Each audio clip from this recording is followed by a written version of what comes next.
Hello everyone, I'm Nini FC, this is Blue Lines TV, and welcome to the match review of our disappointing 4-0 loss against Bournemouth. And wow, crazy game.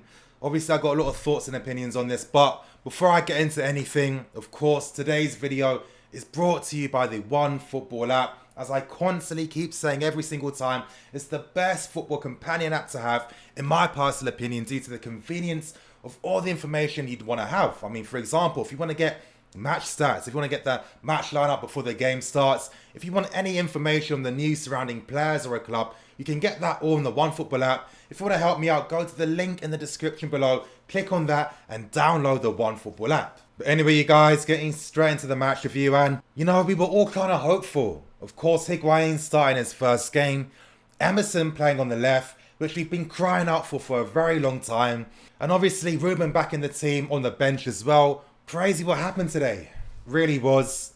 Honestly, I don't even know how to approach this match review because I've got so many conflicting emotions right now.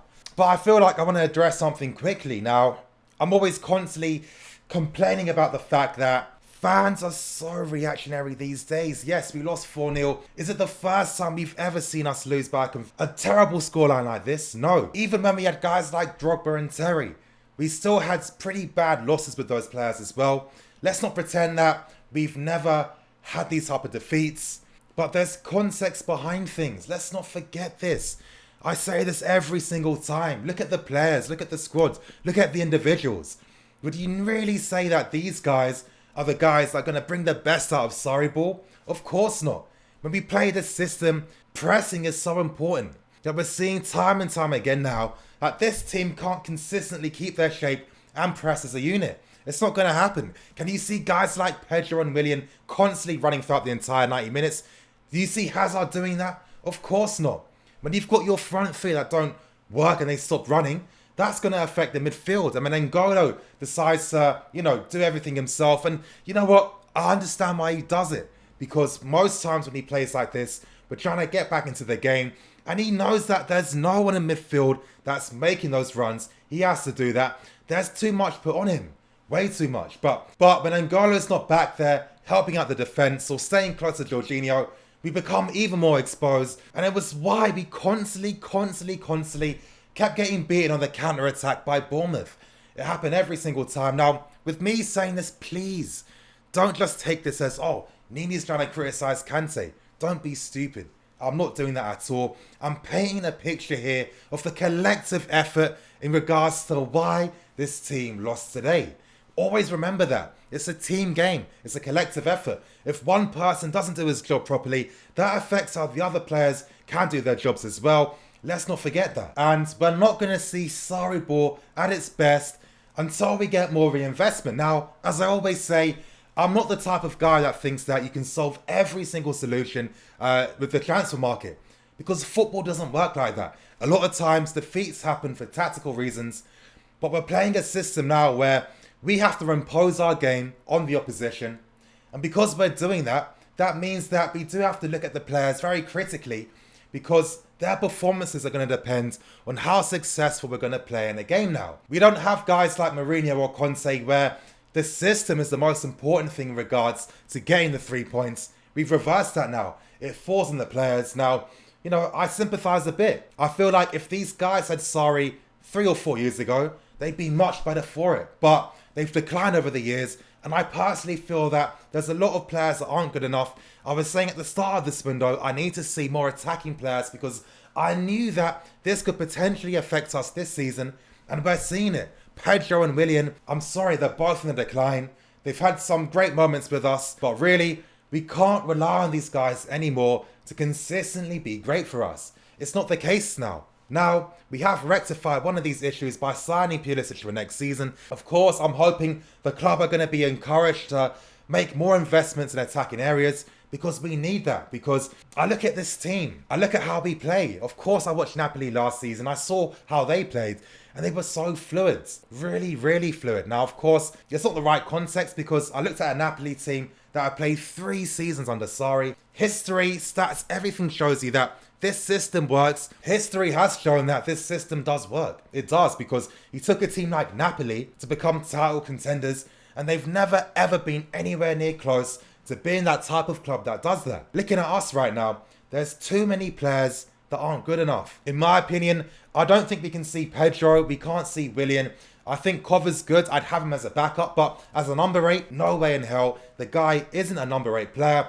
Our fullbacks, in my opinion, they aren't the type of fullbacks you need for attacking football like this. There's so many areas in this team that need strengthening, and I think that until we see this investment in the team, expect things like this to happen. And it really frustrates me, because when we lose 4-0 like this, it's not because of the system, it's because of the players not implementing it properly. I mean, look at the first half compared to the second half. The first half, again, the execution is poor. I'm saying this every single time. I feel like I'm going to consistently say this every single time as well. We've got no execution in this team. We're not finding opportunities for Higuain. Higuain had no service. And I look at how the players use the ball in the final third, and I kind of feel like they're out of ideas now. You know, we've seen guys like Willian and Pedro do the same skills and movements every single time.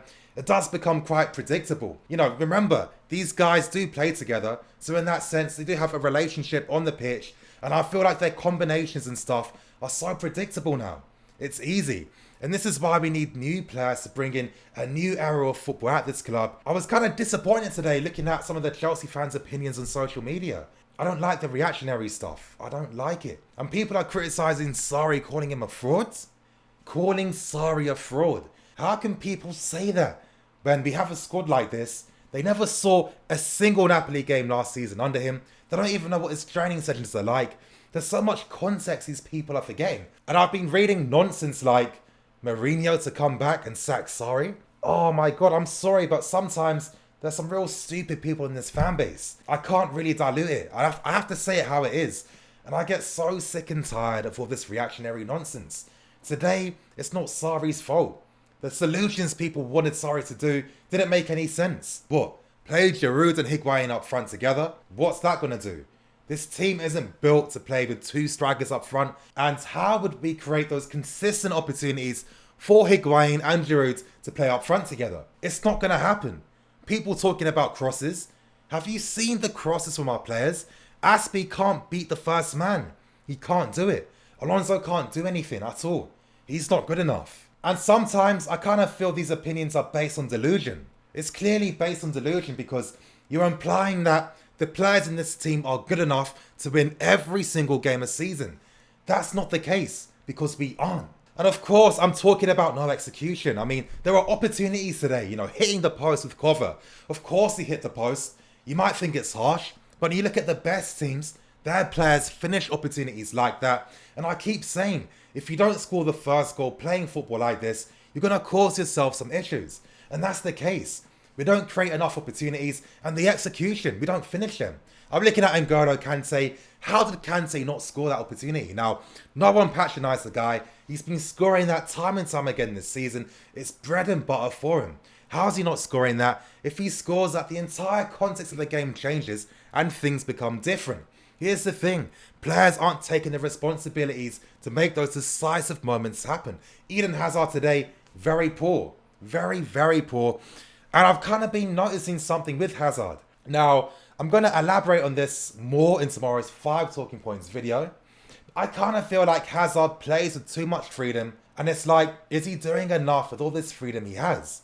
And when I mean that, I'm talking about the fact that he's constantly allowed to drift in midfield. He can move to the right, he can move to the left, he can stay central, but how's that really helping anyone in the team? How's that really helping anyone? Where do you see the combinations? You don't see anything. All we see is a lot of these failed backward passes from Hazard that don't really do anything. And it is frustrating me a tiny bit, I have to say it. And of course, with a team like this, if they're not scoring, it means that there's more pressure applied on us. And we're just seeing these silly errors. Now, David Luiz today, he had some poor moments. Now, I'm going to sympathise with him because the guy was knocked out. And this is what I can't understand with people.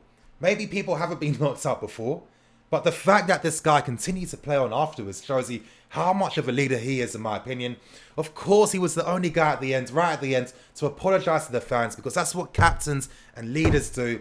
But of course, this guy's a scapegoat. Now, yes, he messed up. It was all his fault. Let's not sugarcoat it.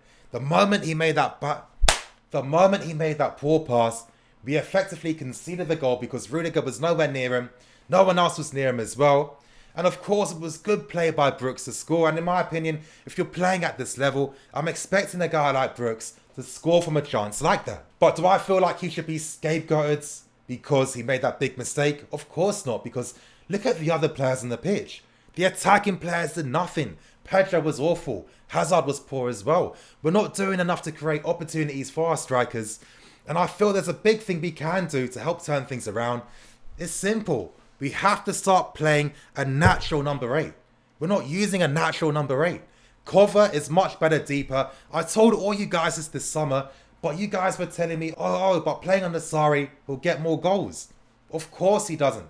And the reason why I said that is because I watched him play games. That's the whole point. Sarri, I understand why you use cover. Let's be serious. Emerson has a lot of important attributes that can help the team. But defensively, is he elite?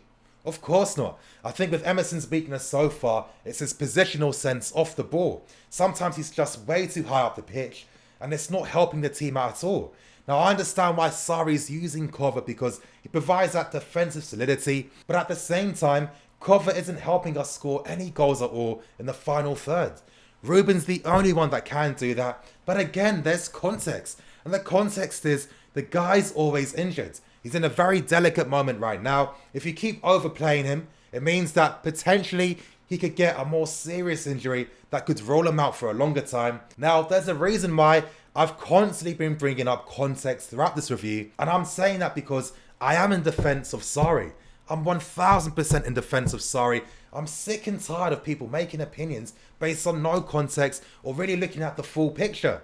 I've given you so many points in this match review as to why things aren't working properly and why we're still going to have games like this throughout the course of this season. Don't blame it on Sarri. We need investment. Look at Liverpool under Klopp. Look at Pep at Man City. They didn't start playing their football until they got investment. Do you think Liverpool would be the same team if they never signed Salah?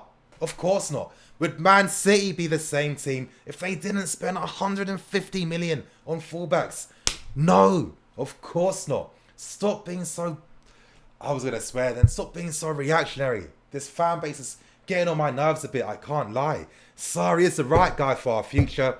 We need to back him in the board. Yes, I'm not someone that says spend, spend, spend. That's not my mantra. But to get the best out of the system, we need to spend money. We need to reinvest because the players now have been playing together for way too long. And there's a reason in football why you constantly need to replace squads every 3 to 4 seasons because it's impossible to keep motivation levels high every single year. If that was the case, we see the same teams for the next 10 years. That doesn't happen in football. Investment is needed. Sarri, at the same time, I think when players are fitter, he's going to use Ruben. The fact that Ruben comes on for Ross every single time now tells you that Sarri eventually is going to use Ruben as his first choice player. But even then, with me making this point, let's be serious. It will make a big difference, but that's not going to be the sole reason that we end up really having a very successful season. It comes down to the other players on the pitch as well. But the reality is, as I've been saying recently, time and time again, there's only so far we can go with this squad at Chelsea. Now, you guys, it's a bit of a different match review, of course. I was a bit passionate today, but to hear more of my analytical thoughts, expect to hear that in tomorrow's 5 talking points video. But you guys, I'm kind of annoyed, I need to go and make dinner now. Of course, I'm eating late, but it's been a long day. It's been annoying with this defeat. It's just not been a good day today. But you guys, I'm going to keep it moving. I'm Nini FC. This is Blue Lines TV. Come on, you guys. Keep believing in the process. Believe in it.